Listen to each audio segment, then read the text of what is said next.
Am I the idiot for telling my son I can't trust him? And make sure you watch until the end because this story takes a crazy turn during the update. I have 3 kids. A 15-year-old son and 8-year-old twin daughters. They all get along well and my son loves his sisters and vice versa. Sometimes my husband and I have to go to certain events and I ask my son if he can watch his sisters for the night. He usually says yes unless he has plans. I just ask my mom then. So on Friday night we had an event to go to and I again asked my son if he'd be willing to babysit. He said sure, and that was it. We came back at around midnight and I went to check on the kids and my son was fast asleep while one of the twins was puking her guts out and the other one was crying. I was surprised, but I also didn't really blame my son in any way. They weren't really making any noise and were clearly asleep before all hell broke loose. Well, I managed to calm my girls down, and they end up telling me how their big brother was really mean and grumpy all day, and when they asked for food he gave them a jar of peanut butter. The twins cannot have peanut butter, they aren't allergic, but it makes them ill. The girls know as well, but they were hungry, and he said they had to eat it. My son knows this, and the peanut butter is kept out of the twins' sight and reach and is literally only in the house for him. I woke him up the next morning and asked him if all this was true. He just made a noise and was all like, "The little snitches, yes, so they had a little peanut butter, what's the big deal?" I told him that he knows they can have it, and not only that, but I also don't like how they described his attitude. Especially when he told them they had to eat it. He just told me to stop overthinking. He forgot peanut butter makes them that sick. He only said they had to eat it because he didn't want them going hungry. He didn't feel like ordering, cooking or warming up leftovers either, and also the twins were being annoying. I told him that these excuses are not good enough, and that what he did was honestly kind of cruel. I told him that I don't know if I can trust him with the girls anymore as well. He just rolled his eyes and told me that I'm being really freaking dramatic and that the twins will be fine. I don't need to act like this. He's really upset with me, and every time me or his dad says anything, he'll just reply with, "Oh, I thought I was cruel? I thought you couldn't trust me?" He's not budging and he's not normally like this, so I'm wondering, am I the idiot? My sister told me to post on here since I'm so conflicted. Didn't think it would hurt. Now for a few comments before the update. Not the idiot. If this had been someone other than your son, I'd be calling it abuse and assault. Certainly negligent. He is clearly unreliable and I'd be very upset. The fact you let your son talk to you in such a manner is alarming as well. Comment 2. Not the idiot, but I'm concerned about all the kids involved here. Has there been a sharp change in his behavior recently? Is there possibly a need of his that's not being met? Perhaps he feels like the twins are getting preferential treatment. I'd explore that route first. Something is not right if he's all of a sudden causing intentional harm to his younger siblings. Keep the younger ones safe and have a real talk with the older ones. If he's not willing to talk to you, take him to a professional. Then the original poster responded with, "Now that you mention it, he's definitely more in his head and not aware of what's going on around him. Also, he's very stubborn now, but I assumed it was just puberty. He's not normally like that. I'll discuss other options with my husband once he gets back from work." Now for the update. First, I'm sorry if I make mistakes or if I don't make sense. I'm in shock and I've been crying for hours. My sister reminded me of my post and then suggested quickly writing an update to help myself process the situation. Like I said, I talked to my son, just him and I. He implied that something happened to him and seemed really nervous. His hands were shaking, he couldn't keep eye contact, etc. He said that he'll tell me once Dad comes home because he doesn't know if he can muster up the courage to say it again. This concerned me a lot.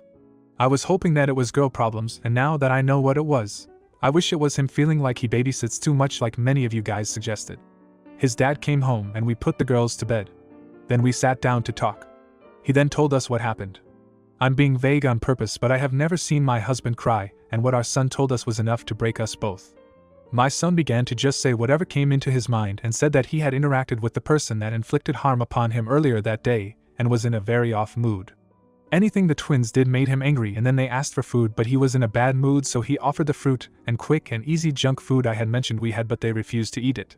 He said that he suddenly felt as if he was back where the bad thing happened to him, and he ended up telling them that he was going to give them peanut butter for being annoying. The same way that person did something to him for being disruptive and annoying. He told me they were hesitant, but they ate it so as to not make him angrier, and when he snapped back to reality he got nervous and made them promise not to tell.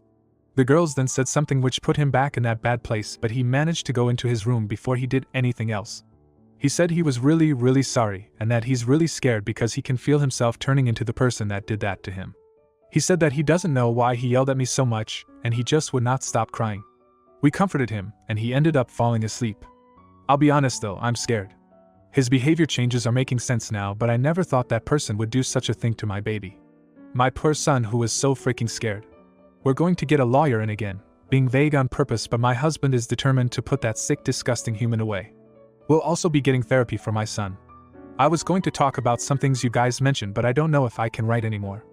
I'm exhausted. Just know that I took everything into consideration. My son won't be babysitting for a while due to his mental health. Not because I don't trust him, but because of his own fear.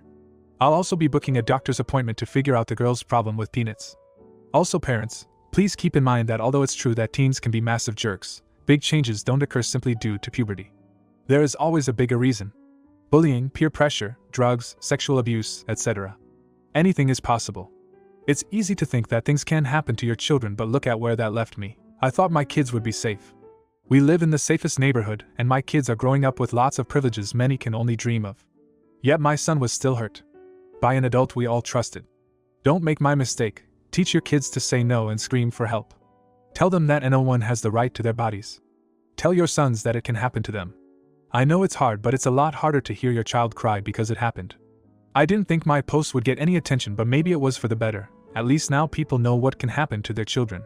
My son is female 6, tall, and has the build of a true hockey player, and it happened to him. He's not shy and is never afraid to speak his mind, but he still kept it a secret. Don't make my mistakes. If I don't respond to any more comments, please excuse me. I only wrote this because my husband is taking a shower, my children are asleep, and I can't stand being alone with my thoughts right now. Again, I appreciated all the comments, even the ones criticizing my parenting. Comment 1. You're the idiot. Are you kidding me? This whole story is just a desperate attempt to gain sympathy and attention. It's obvious that you're exaggerating and manipulating the situation to make yourself look like a victim. Your son made a mistake, but it's clear that he didn't have any ill intentions. You're blowing things way out of proportion and making a big deal out of nothing. It's just peanut butter, for God's sake. And now you're talking about getting a lawyer and therapy? That's absolutely ridiculous. Stop trying to play the victim card and move on. Your son doesn't need your constant judgment and criticism. Maybe if you were a better parent, he wouldn't feel the need to act out. You should be ashamed of yourself. Before we get on to the next comment, I just want to say that whoever wrote that is insane. Let me know what you think in the comments. Now, here's the next comment. Oh God. This was my worst fear about your situation. I'm so sorry. You and your husband are great parents, and you're doing all the right things. Please try and believe that this isn't your fault. It can happen to the children of the most wary and involved parents who have educated their children. Perpetrators of this crime can be so skillful in their abhorrent behavior. My mom did all the right things, but my brother and I are still CSA survivors. Your son will be okay, eventually. There's a whole community here for him when he's ready. Comment 3. I'm so sorry that you all are going through this. I saw your post yesterday, and had you on my mind today. I'm sending positive thoughts and wishes to you all. Now, for the next story. Am I the idiot for brushing off my adopted brother's feelings of being second best in our family? I, female 18, have 4 siblings, Tom, male 29, Cam, male 26, Sam, male 24, and Ro, male 19. Ro was adopted when he was 13. His biological parents decided they didn't want a baby. The rest of us are biologically siblings. All 5 of us went to an art school. The older boys for music, me for art, and Ro is going for dance. I found out through some friends that Ro has been saying our parents have always treated him differently. This weekend Ro has a show, but my art show is the same day. A couple days ago our parents said they tried to make it to him, but they're not totally sure if they could. He hung up on them and according to one of our friends locked himself in his dorm and wouldn't talk to anyone. His roommate called me and said he's still really upset and was hoping I could talk to him. I said he was just being sensitive and I hung up to call him. I let him vent for a while. According to him, Mom and Dad have always put everyone else first. He also said they were disappointed when he went to dance. But they got over it. I said he was overreacting and needed to chill out. He hung up on me and blocked my number. Now I'm getting texts and calls from his roommate, Sam, and all our mutual friends saying I'm an idiot, I'm a witch, I'm selfish and I need to apologize. Mom, Dad, Tom and Cam are on my side. So am I the idiot? Now for a few comments before the update. You're the idiot. And your parents too. Divide and conquer. Why can't one come to your show and the other go to his? Them prioritizing your show is evidence to him that they haven't gotten over him doing dance. It's evidence to him that they don't really care. It's their job to show him they do. Then the original poster responded with, "You're right, thank you for being honest. Now I see they haven't gotten over it but pretended in front of us other kids. It kind of makes me wonder if they've said anything to him in private or more just silently disapproved. Comment 2. You're the idiot. Your brother has only been a member of your family for 5 years. He also has 13 years of feeling unwanted, insecure, and having every fear of rejection come to fruition. Your positions are not the same, and your breathtaking lack of awareness says that both you and your parents and your other siblings are cool with a lack of imagination, empathy, and understanding that borders on abusive. You guys all needed to go out of your way to make him feel included and secure, and instead, you're all on the same page that it's okay to treat him like an also-ran. You suck, your parents suck, your siblings suck, and you are all unforgivably in the "you're the idiot" column. Then the original poster responded with, "I never thought of it like that." So basically after he got adopted he was still feeling like a guest who's overstayed. That explains a lot. Comment 3. You're the idiot. Do you have any idea how traumatizing adoption is? You seem to have no care for him in the slightest, which confirms him saying he's treated differently in the family. I'm assuming this isn't the first time your parents have picked a bio child over him. He probably finally had enough. "You're being dramatic," is what people say to people they have absolutely no empathy or care for. I feel sorry for him. Now for the update. Thank you everyone for your input. I decided against going to my art show, called all of our family and friends and had them show up to his instead. We got it sold out. We all met up with him for lunch beforehand and gave him his little gifts. He said he appreciates it, but it'll take a while to trust us again, which is very valid considering how we've been treating him. He also introduced us to his boyfriend. They're adorable together. Mom and Dad thanked him for being someone Ro could turn to when he needed someone. They did great.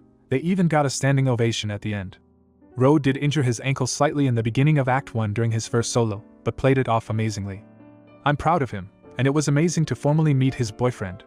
Mom and Dad sat him down in front of all of us and apologized for how they treated him and promised they'd do better. After the show he came up and hugged me while crying to thank me. I told him it was all you guys. Thank you guys again. Comment 1.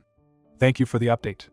It could about anyone else, but it makes my heart so happy when people are able to accept their part in this situation and try to rectify it. Comment 2. I just read your original post, and I am so happy to see that you saw the error of your ways, rallied with your family, and showed up. You all still have work to do to mend the trust that was broken, but this was a great first step. If you like this video, you'll probably like these too. Also, while you're here, please consider subscribing. It's your support that keeps this channel alive and allows me to make better and longer videos. Have a great day.